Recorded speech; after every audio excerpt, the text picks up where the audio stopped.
ராமநாதபுரம் அருகே ஆட்டோ கவிழ்ந்து 1 வயது குழந்தை உயிரிழந்த சம்பவம் சோகத்தை ஏற்படுத்தியுள்ளது. கூடுதல் விவரங்களோடு இணைகிறார் நமது செய்தியாளர் சோனைமுத்தன். வணக்கம் சோனைமுத்தன்.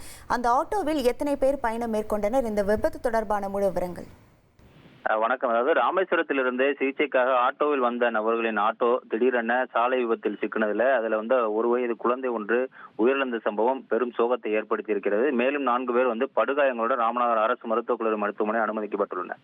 ராமநாதபுரம் மாவட்டம் ராமேஸ்வரம் அருகே உள்ள வடகாடு பகுதியைச் சேர்ந்தவர் சிவா கருணா அமிர்தா தம்பதியினர். இவர்களுக்கு 1 வயதுல தமிழினியன் என்ற ஒரு குழந்தை உள்ளது.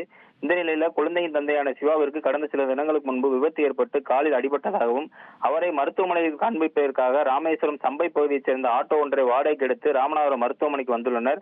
அப்போது ராமநாதபுரம் அருகே உள்ள பெருங்குளம் பகுதியில் வரும்பொழுது எதிரே வந்த வாகனத்திற்கு வழிவிட முயன்றதாக கூறப்படுகிறது.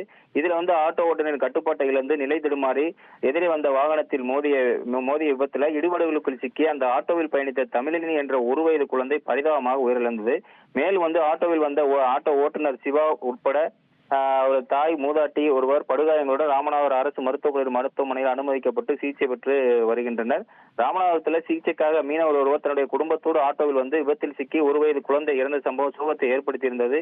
மேலும் அந்த இறந்த குழந்தையை பார்த்து தாய் கதறி அழுத சம்பவம் அந்த பகுதியில் பெரும் சோகத்தையும் பரபரப்பையும் ஏற்படுத்தியிருந்தது.